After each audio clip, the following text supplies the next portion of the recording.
Hi, Shannon Waller here, and welcome to the Team Success Podcast.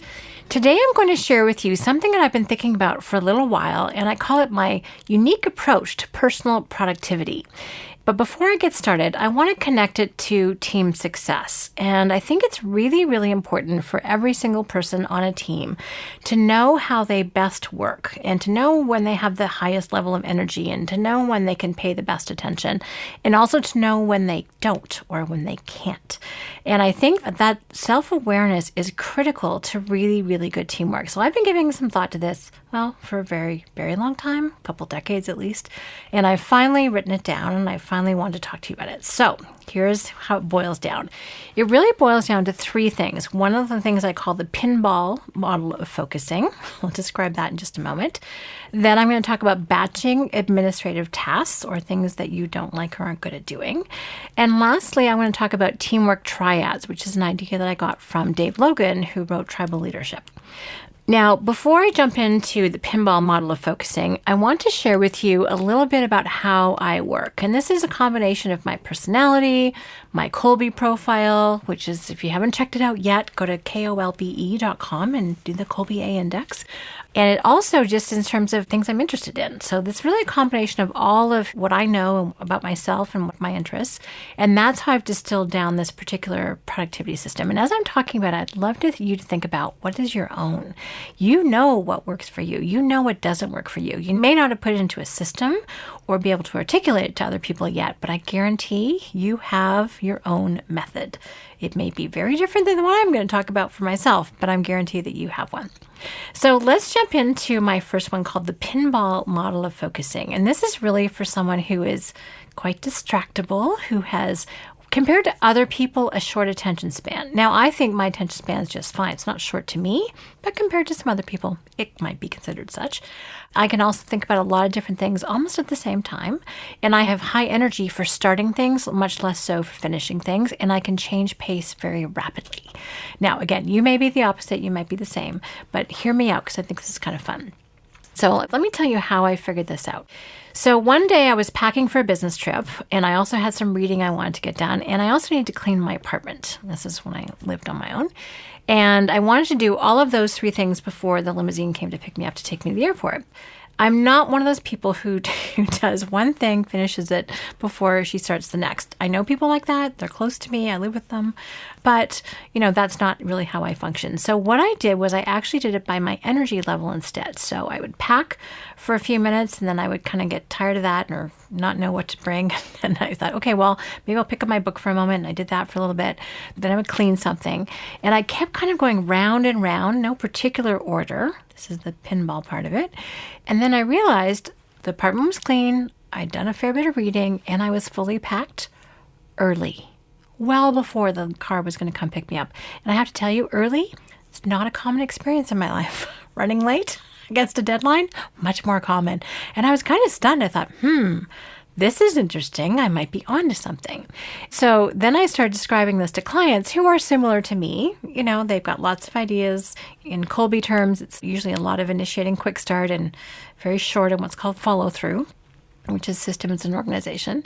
So I would describe this and I said, so here's the analogy, here's the model here, is that imagine a pinball machine and it has sides and it has a ball and it has flippers and you have targets. And the more you can get the ball to stay bashing around those targets, it doesn't really matter what order they go in. That's not a huge part of pinball. For some strategists, it might be, but not usually. The more you can get all the bells and whistles going, the higher the number of points you're going to get. I said, I want you to think about your day like this. In a coach, we have something called the entrepreneurial time system, which consists of free days, focus days, and buffer days. I said, if you, on a focus day where you have a lot of results that you want to produce, if you just simply ping between these different focus activities, you will have an incredibly productive day. As soon as you do one thing, do it for a little bit. As soon as you start to lose energy on one activity, good, switch to the next focus activity. Don't leave the game. Stay on the board. And then as soon as you lose energy on that, great, go to the next thing. And I draw this picture of, this is clearly on a napkin. I hope you realize that. And it's pinging. I said, it looks chaotic, but the truth is you've got an enormous amount done and you never, ever lose energy. And you're always ringing up the points. And I'm like, that now would be a great day. I'm like, yes. And make sure you keep the guardrails on so the ball doesn't fall off the sides, and don't leave to go and get a latte. That's not part of the plan. So I think it makes sense and it's fun. And again, it's for people whose energy doesn't have a lot of follow through, but it really works. And I've described this to so many people now. I thought, oh, this could work. So if this is you, this could be something that you might want to adopt. Or if you work with someone like this, you might want to describe the now named, I need to copyright this, the pinball model of focusing, because it can really work. But the key criteria here is to be incredibly clear about what in fact are the focus activities. What are the most important things? So it could be client meeting, it could be making some client calls and doing some design work. If you're a client-based business, you could do that same. If you've got patients, if you've got some plans or medical plans you need to draw up and a couple phone calls you need to make, great. Ping between those as best you can around the appointments. That could work. But again, you can apply this to almost any business. I look at my calendar some days and I'm like, oh my gosh, this is only good for someone like me. It is so diverse and so unique. I have very little downtime in between what I do. I don't have time to change my state. I actually keep at a fairly high energetic pace all day long because I know if I stop, I've left the building. I'm going to find something totally random, totally distractible, squirrel that's not on pace. But I just line everything up. Well, actually, I have help lining it up, truth be told. And it's just designed so that I am next. I can be totally focused in that moment. And then someone tells me where to go next. I'm like, okay, great. Then I'm going to go and do that. And then I finish with that and then go on the next thing. There's almost no time spent for me figuring out what I should be doing next. I just go to it. It's already been organized and I can just expend all of my energy there. And guess what? I get to ring up a lot of points. It's fun. For me, it's not tiring. If I had to keep getting my energy level up and then going back down and then going back up and then going back down and try to figure out what to do, that would be much, much more stressful. So this is again, I think it's a fairly novel approach, but I do know that for some people like me, it works brilliantly. So you can have some fun with that. Before I leave the pinball model, though, there is one key point, and that is it makes an enormous amount of difference if these are activities that you really, really enjoy doing. Now, I'm a big fan of short suffering, not long suffering, so, it probably could work even if you have activities you don't really enjoy doing. Do them quickly, intensely, and get them over with and move on to the next thing. But it makes it really fun. It makes it a much more fun game if those focus activities are things you really love doing, you enjoy doing them, and the people you're doing them with are people you appreciate and want to spend time with. So that's the most fun version of this game, is when not only are you pinging between activities, but they are your favorite things to be doing with your favorite people. That pretty much describes a dream world in my estimation. Now, my second approach is batching administrative tasks. Some people can integrate in a lot of those admin things, which, by the way, are incredibly essential. If we're not making decisions about paper, about whether or not to pay this amount of money, whether or not to sign this contract, what our schedule is supposed to look like, when we're going to take the trip, where we want to go, those are really essential things. So when I'm talking about administrative tasks, I am not in any way demeaning or belittling or saying that these are not critical or important. They are. They're just a certain type of task that is a little bit different than making up something new that's never been thought of before. It's doing those sometimes they're more routine and they need to get done. I am absolutely incredibly clear on that. So what works for me is to put them all together. And I try also never to do this alone. So I will sit down with my colleague and together we'll make the decisions, we'll go through them, and we really get onto a roll. We make stuff happen, we make a ton of decisions, there's momentum. A lot of what I'm talking about today has to do with how do you keep up your own momentum? That would be a good question to ask yourself. It's kind of neat. It's like, we can check off a lot of stuff in a short period of time. And then I also know I don't have to think about it for, another day, another week, another 2 weeks. And I love that.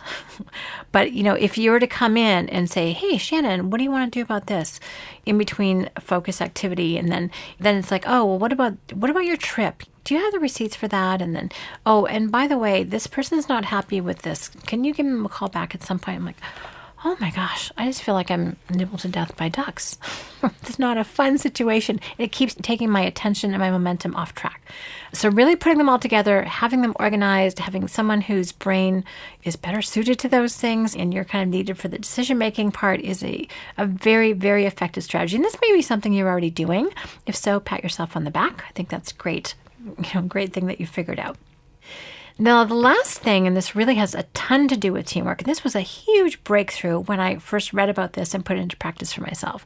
And as I mentioned, this is a strategy that comes from Dave Logan and his co-authors of Tribal Leadership. When I first read Tribal Leadership, and I also have an author interview with him on the Team Success podcast, if you want to check that out, highly recommend it. Brilliant guy. What so impressed me about this book is, to my mind, he was writing about unique ability teamwork, which is Strategic Coach's version, in a completely different way. Research-based, studied tons of organizations, and he and his team have 5 different stages that they've identified of tribes, aka companies or organizations. I won't tell you everything, but stage 3, which is where 48% in North America, healthcare, education, and business, is where the kind of attitude is, I'm great, you're not. In other words, I'm better than you. And people interact in what they call dyads. And dyads is really one-to-one. So think about, if I'm A, I've got a relationship with you, who's B, and then I have another relationship with so-and-so over there, and that's C. And I want to control the relationship with you, and I want to control the relationship with C. But guess what? I don't want you and C talking to each other. No, I want to control that relationship. And so that's kind of how most of North American business is organized. What I love about tribal leadership is they've studied this. So they put numbers and percentages and stuff behind it. And only 25% are stage 4. And stage 4's motto is not that I'm great, you're not. It's that we're great. And they don't work in dyads. They work in what's called triads. This sounds deceptively simple, but it's kind of amazing. And by the way, the companies that operate at this higher level stage 4 are, I don't remember what percentage now, almost double. I'm trying to remember the percentage. It's roughly 25% more profitable than the other 48%. That's a lot. If you would like 25% more profit, raise your hand. So greater productivity, greater profitability, all of those are some of my favorite words in business, along with teamwork. So I perked up my ears when I heard that, when I read that. So this to me was key. And it's interesting. I get frustrated by little things. You probably do too. It's like when you think you've got traction on a project, you've talked to who you think is a key person, they've gone off to do their part, and you've talked to someone else about the project and they've gone off to do their part, but somehow it's hard to pull it all together. Well, what I started doing, and I have the added benefit here at Coach of understanding people's talents and their Kolbe profiles and their strengths finder. And, we bring a lot to our teamwork. We have a lot of knowledge about people and what they're up to and what they're interested in. So I've actually started designing triads based on what are we missing in our teamwork. So often it's Nicole, who's my phenomenal, I have a new title for her, scheduling goddess, strategic support partner. She has a long list of titles, by the way. Project focuser is the newest name that we've added to the list. So she and I are kind of the day-to-day kind of structure, but then we add in people where necessary. So right now in our podcast recording, we have Willard.